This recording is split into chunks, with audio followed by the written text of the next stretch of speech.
Mr. President, Dr. Biden, Madam Vice President, Mr. Emhoff, Americans, and the world.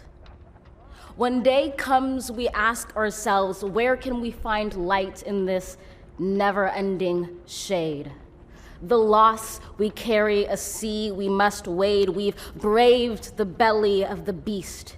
We've learned that quiet isn't always peace, and the norms and notions of what just isn't always just is. And yet the dawn is ours before we knew it. Somehow we do it. Somehow we've weathered and witnessed a nation that isn't broken, but simply unfinished. We, the successors of a country and a time where a skinny black girl descended from slaves and raised by a single mother can dream of becoming president, only to find herself reciting for one. And yes, we are far from polished, far from pristine, but that doesn't mean we are striving to form a union that is perfect. We are striving to forge our union with purpose, to compose a country committed to all cultures, colors, characters, and conditions of man.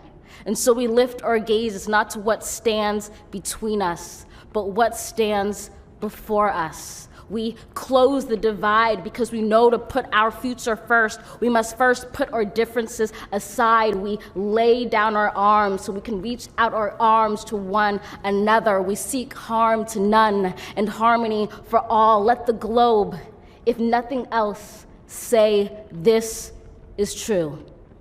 That even as we grieved, we grew, that even as we hurt, we hoped, that even as we tired, we tried, that we'll forever be tied together, victorious, not because we will never again know defeat, but because we will never again sow division.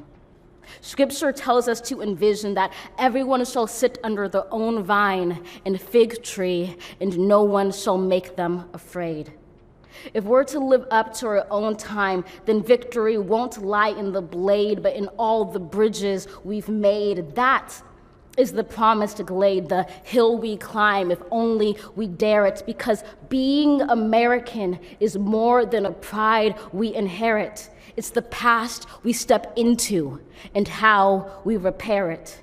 We've seen a force that would shatter our nation rather than share it, would destroy our country if it meant delaying democracy. And this effort very nearly succeeded. But while democracy can be periodically delayed, it can never be permanently defeated. In this truth, in this faith we trust, for while we have our eyes on the future, history has its eyes on us. This is the era of just redemption. We feared it at its inception. We did not feel prepared to be the heirs of such a terrifying hour, but within it we found the power to author a new chapter, to offer hope and laughter to ourselves. So, while once we asked, how could we possibly prevail over catastrophe? Now we assert, how could catastrophe possibly prevail over us? We will not march back to what was, but move to what shall be, a country that is bruised but whole, benevolent but bold, fierce and free. We will not be turned around or interrupted by intimidation, because we know our inaction and inertia will be the inheritance of the next generation. Our blunders become their burdens, but one thing is certain.